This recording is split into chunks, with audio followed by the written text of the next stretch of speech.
तो इतिहास में जो हमने चर्चा की थी वो अकबर के तक हम लोगों ने चर्चा कर चुके थे कि अकबर का ने किस तरीके से विजय प्राप्त की, उसने राजपूती नीति क्या थी, मनसबदारी व्यवस्था कैसे लागू की और उसके दरबार में नवरत्न क्या क्या थी। अकबर के आगे हम इतिहास में बढ़ेंगे। 1605 ईस्वी में अकबर को एक बीमारी हो गई जिसको हम लोग बोलते हैं हिंदी में अतिसार, पेचिश, आपने सुना होगा पेचिश। पेचिश बीमारी हो गई थी अकबर को और 1605 ईस्वी में अकबर की मृत्यु हुई। अकबर के 3 बेटे थे, मुराद, डैनियल और सलीम। मुराद, डैनियल या दानियाल और सलीम। अकबर के शासनकाल में ही दानियाल और मुराद की मृत्यु हो चुकी थी, तो उसका एक ही उत्तराधिकारी बचा था, सलीम, जिसको हम लोग जहांगीर के नाम से भी जानते हैं, जहांगीर के नाम से जानते हैं। तो अकबर की मृत्यु के बाद 1605 ईस्वी में मुगल साम्राज्य का अगला जो शहंशाह या अगला बादशाह है वो बना हमारा जहांगीर। तो आज हम लोग उसी जहांगीर के बारे में कुछ बेसिक चर्चा करेंगे और मैं कुछ फैक्ट आपको बताऊंगा। जहांगीर कौन था? जहांगीर अकबर के 3 बेटों में से एक था, मुराद, दानियाल और जहांगीर। तो मुराद और दानियाल की मृत्यु अकबर के ही जीवन काल में हो गई थी।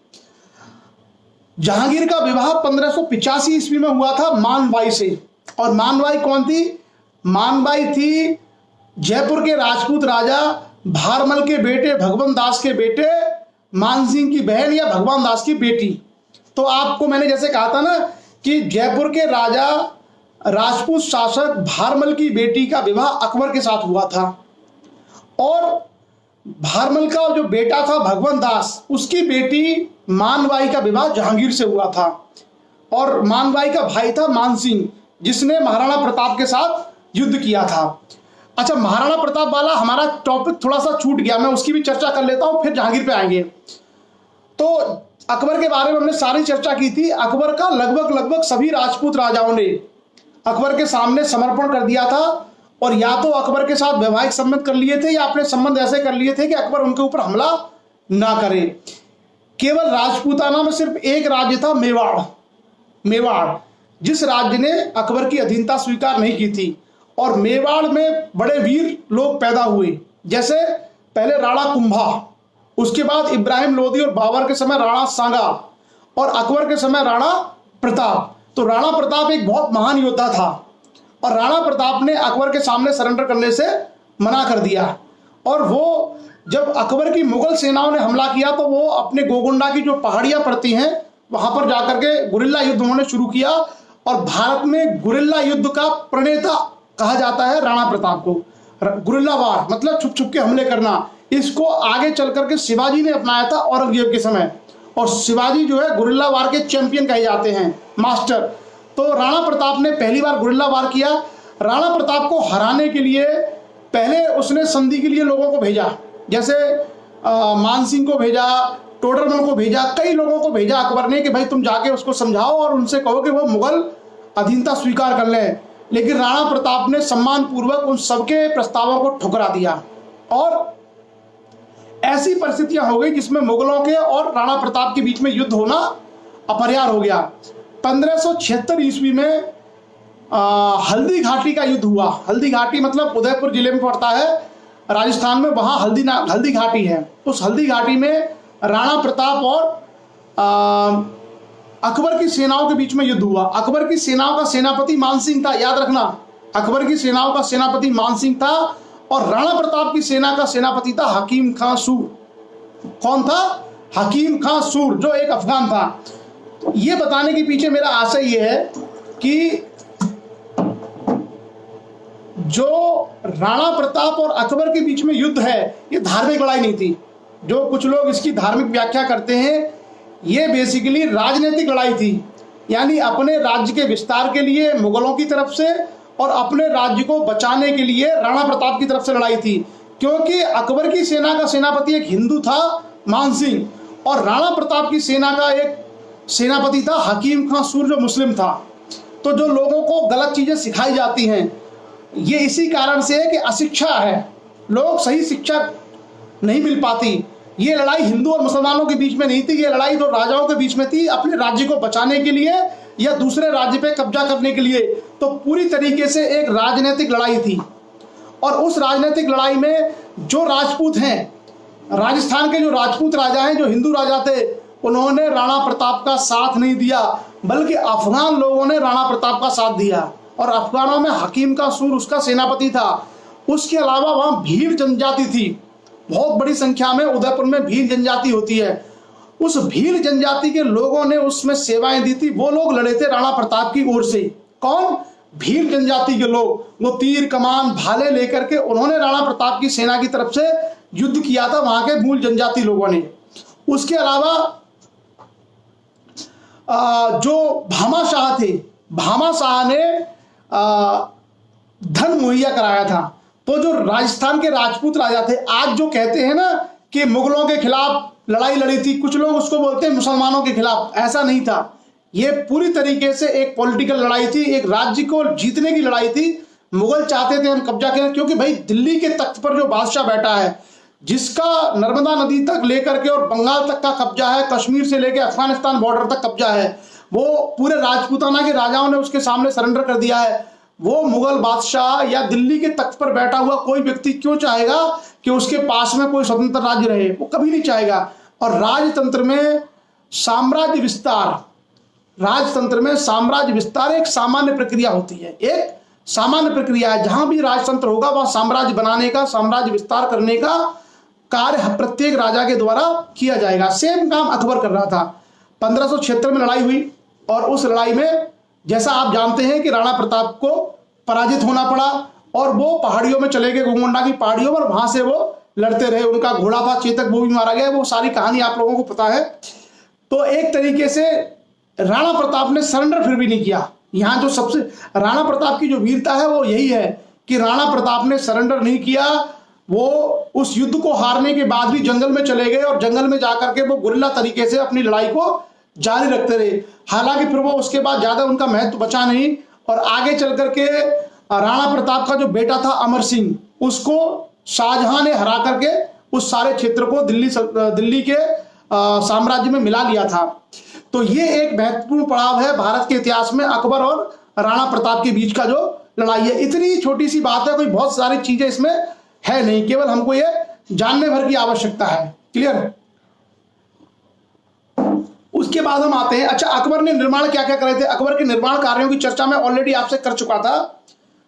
आगरा के अंदर एक किला है जिसको हम कहते हैं आगरा फोर्ट। आगरा के अंदर एक बहुत बड़ा किला है आगरा फोर्ट। वो आगरा फोर्ट अकबर ने बनवाया था। उसके सामने यमुना नदी के किनारे पर ताजमहल है जिसको शाहजहां ने बनवाया था। शाहजहां कौन था? शाहजहां अकबर का पोता था। उसके अलावा आप अगर जाएंगे तो आपको लाहौर में एक किला है। लाहौर में जो किला है उसको भी अकबर ने बनवाया था। आप यदि इलाहाबाद जाएंगे तो इलाहाबाद में संगम है गंगा और यमुना का। तो गंगा और यमुना के संगम पर, यमुना के बिल्कुल किनारे एक किला बना हुआ है जिसको हम लोग बोलते हैं इलाहाबाद का किला। इलाहाबाद का किला, तो वो जो इलाहाबाद का किला है वो भी अकबर ने ही बनवाया था। और इलाहाबाद का जो नाम है वो भी अकबर ने ही बदला था। इलाहाबाद का नाम पहले प्रयागराज ही था। अकबर का नाम, इलाहाबाद का नाम पहले प्रयागराज था। इसको बदलने का कार्य अकबर ने किया था। अकबर ने दीन ए इलाही करके एक धर्म चलाया था, दीन ए इलाही या तौहीद ए इलाही। तो उस इलाही से ही निकला है इलाहाबाद। तो इलाहाबाद जो नाम है बेसिकली अकबर के शासनकाल में बदला गया था। वर्तमान उत्तर प्रदेश की सरकार ने पुनः उसे चेंज करके प्रयागराज कर दिया है। उसके अलावा फतेहपुर सीकरी, इतनी सुंदर जगह आप देखेंगे उत्तर प्रदेश में, आगरा से करीब 30-40 किलोमीटर दूर है। वहां बड़े सुंदर जो है भवन बने हुए हैं। शेख सलीम चिश्ती की दरगाह है, बुलंद दरवाजा है और दीवाने आम, दीवाने खास, मस्जिद, बहुत सारी चीजें वहां बनी हुई है फतेहपुर सीकरी में।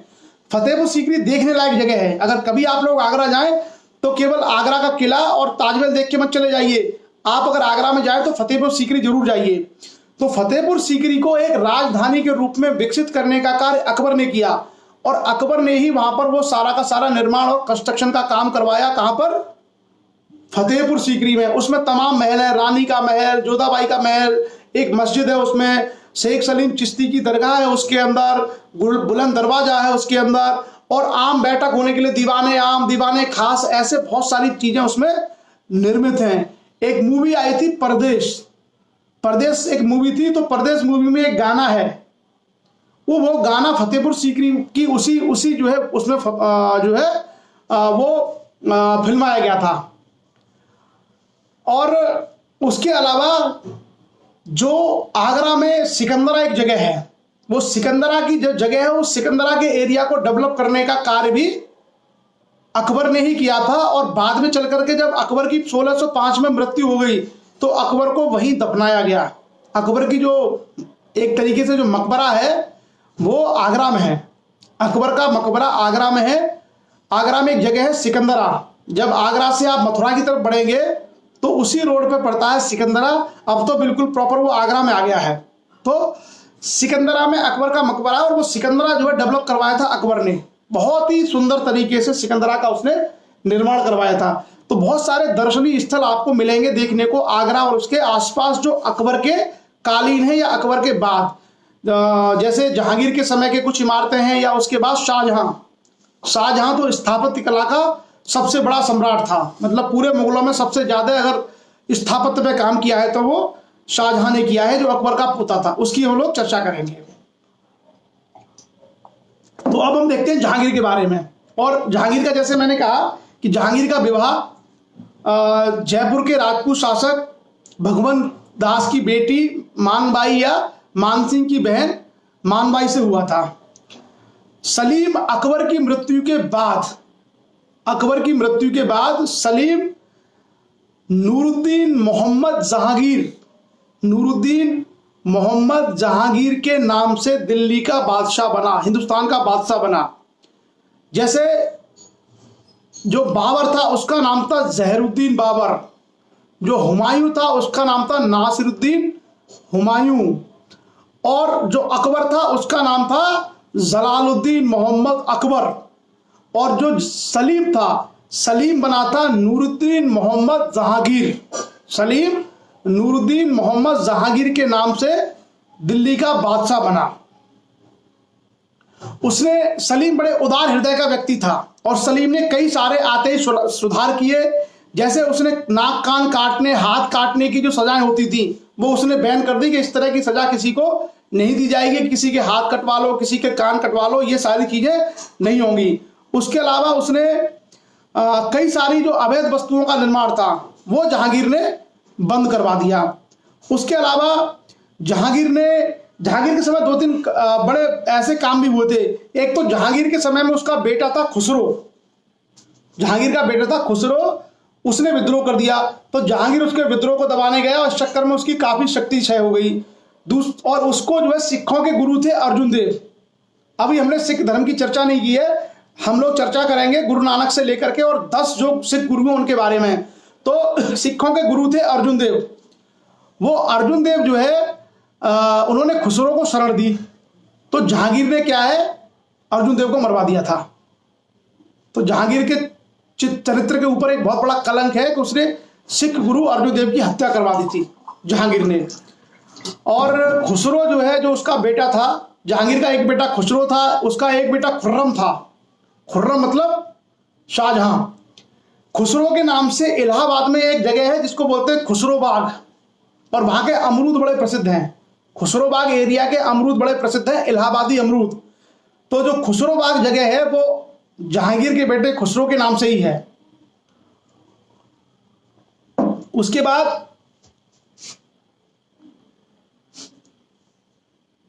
1614 ईस्वी में उसने शाहजहां जिसका नाम खुर्रम था उसको भेजा मेवाड़ से लड़ने के लिए, और मेवाड़ में राणा प्रताप के बेटे अमर सिंह को हरा करके खुर्रम ने वहां के विद्रोह को दबा दिया। उस राज्य को, मेवाड़ को, दिल्ली साम्राज्य का यानी हिस्सा बना लिया। जहांगीर के चरित्र की एक खास बात क्या थी कि जहांगीर का विवाह हुआ था नूरजहां नाम की एक महिला से, नूरजहां। और जहांगीर शासन कार्य में बहुत रुचि नहीं लेता था, इस कारण से नूरजहां प्रभावी होती चली गई। नूरजहां बेसिकली ईरान की रहने वाली थी, उसके माता पिता ईरानी मूल के थे, और आकर के वो दिल्ली की राजनीति में धीरे धीरे उसने हस्तक्षेप करना शुरू किया, और आगे चल करके उसका जो विवाह जहांगीर से हो गया। तो उसने नूरजहां ने क्या है, एक तरीके से शासन सत्ता को अपने हाथ में ले लिया और जहांगीर एक तरीके से बहुत ज्यादा कोई बहुत इफेक्टिव नहीं रह गया। जहांगीर कोई बहुत इफेक्टिव राजा नहीं रह गया था और उसके जो सारे शासन कार्य के कार्य हैं वो नूरजहां करने लगी थी। नूरजहां भारतीय इतिहास में बहुत तेज तर्रार महिला के रूप में उसको जाना जाता है। नूरजहां के अंदर एक महत्वाकांक्षा थी। नूरजहां की जो बेटी थी, जो उसके पहले पति की बेटी थी, उसकी शादी उसने जहांगीर के बेटे से ही करवा दी, जिसका नाम था शहरयार। तो नूरजहां चाहती थी शहरयार हिंदुस्तान का बादशाह बने। तो नूरजहां हमेशा षड्यंत्र करती रहती थी कि किसी न किसी तरीके से शहरयार दिल्ली का बादशाह बने। इस बात को खुर्रम शाहजहां पसंद नहीं करता था, तो शाहजहां ने भी विद्रोह कर दिया। किसके खिलाफ? जहांगीर के खिलाफ और नूरजहां के खिलाफ। हालांकि ये विद्रोह काफी लंबे समय तक चलता रहा। शुरू में शाहजहां को यानी खुर्रम को, शहजादा खुर्रम को शिकस्त झेलनी पड़ी, लेकिन बाद में चल के उसने धीरे धीरे अपनी स्थिति मजबूत कर ली और वो जीता। और बाद में चल करके नूरजहां और जहांगीर सबका अंत हो गया 1627 में और शाहजहां भारत का बादशाह बना 1627 में। जहांगीर के बारे में कुछ अगर मैं आपको और फैक्ट बताऊं तो जहांगीर का जन्म हुआ था फतेहपुर सीकरी में और अकबर को बहुत समय बाद बेटा हुआ था और वो जो बेटा हुआ था वो शेख सलीम चिश्ती जो थे। अकबर बेसिकली चिश्ती संप्रदाय को मानता था अकबर। तो चिश्ती संप्रदाय के उस समय के बहुत बड़े संत थे शेख सलीम चिश्ती। उन्हीं शेख सलीम चिश्ती के आशीर्वाद से जहांगीर का जन्म हुआ था, सलीम का।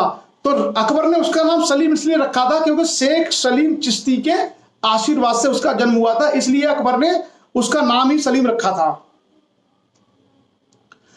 जहांगीर का जो मकबरा है उसकी जो कब्र है वो लाहौर में है। जहांगीर की जो कब्र है वो लाहौर में है। तो देखिए सब अलग अलग हैं। बाबर कहां पे है? काबुल में। बाबर का मकबरा है काबुल में। हुमायूं का मकबरा है दिल्ली में। हुमायूं जो टॉम है वो दिल्ली में है और अकबर का है आगरा में और जहांगीर का कहां पर है? लाहौर में। तो ये मुगल बादशाह बड़े अजीब लोग थे। कोई कहीं दफनाया गया, कोई कहीं दफनाया गया, कोई कहीं दफनाया गया। उसके अलावा जहांगीर ने अपनी एक आत्मकथा लिखी है तुझके जहांगीरी। तुझके जहांगीरी में और उसने बताया कि नूरजहां की जो मां थी अस्मत बेगम, उसने इत्र निकालने का, सेंट बनाने का आविष्कार किया था। जहांगीर चित्रकला का बहुत बड़ा प्रेमी था। जहांगीर के बारे में कहा जाता है कि जहांगीर किसी भी बड़े चित्रकार की पेंटिंग देख के बता देता था कि ये किसने बनाई है। और उसके दरबार में ईरान से बहुत सारे लोग चित्रकार आए थे और भारत में भी जहांगीर ने सबसे ज्यादा चित्रकारों को संरक्षण दिया। तो जैसे शाहजहां ने स्थापत्य कला को महत्व दिया, जैसे ताजमहल बनवाया, लाल किला बनवाया, उसी तरीके से जहांगीर ने चित्रकला को सबसे ज्यादा महत्व दिया था। तो कभी अगर यह सवाल आपके सामने आता है कि मुगलों में से कौन सा बादशाह चित्रकला का प्रेमी था, तो उसका आंसर है जहांगीर। जहांगीर चित्रकला का और प्रकृति का भी प्रेमी था। उसने बाग लगवाए, जैसे कश्मीर में है निशात बाग। कश्मीर में जो बाग लगे हुए हैं वो जहांगीर के लगाए हुए हैं। जहांगीर ने कश्मीर में निशात बाग है और रेशम बाग है, बहुत सारे बाग उसने लगवाए थे। किसने? जहांगीर ने। उसके अलावा कश्मीर से वापस आते समय उसकी मृत्यु हुई थी और उसकी मृत्यु के बाद फिर शाहजहां दिल्ली का बादशाह बना। तो आज हम लोग केवल अपनी चर्चा जहांगीर तक रखेंगे क्योंकि शाहजहां जो है बहुत बड़ा चैप्टर है। शाहजहां के बहुत सारे काम हैं। उसके समय एक तो बहुत सारे विद्रोह होंगे भारत में, तो वो विद्रोह हम देखेंगे। फिर दूसरा शाहजहां के भाइयों से झगड़ा होगा, वो भी हम देखेंगे। फिर शाहजहां स्थापत्य कला के लिए जो कार्य करेगा, मुमताज महल इत्यादि की भी चर्चा करेंगे। उसके अलावा शाहजहां जब बूढ़ा हो जाएगा तो बूढ़ा होने के बाद उसके जो लड़के हैं औरंगजेब और दारा शिकोह, इन सब में जो झगड़ा चलेगा वो बड़ा इंटरेस्टिंग है। मतलब उसको देख करके आपको समझ में आएगा कि मुगल जैसे किस तरह जो एक दूसरे के प्रति में राजगद्दी को लेकर के नफरत भरी हुई थी, इसकी भी चर्चा हम लोग करेंगे। तो आज का सेशन हम लोग केवल इतना ही रखते हैं और कल से हम लोग यही प्रयास करेंगे कि सुबह 10 मिनट के आसपास हम लोग रोजाना करंट अफेयर्स की चर्चा भी करें ताकि कुछ बेसिक खबरों के बारे में हम लोग डिस्कस कर सकें। तो आज के लिए इतना ही। भोजन का समय है, आप सब लोग भोजन करिए। सेशन में आप जुड़े, समय निकाला, उसके लिए आप सभी लोगों का बहुत बहुत आभार, बहुत बहुत धन्यवाद। शुभ रात्रि, जय हिंद।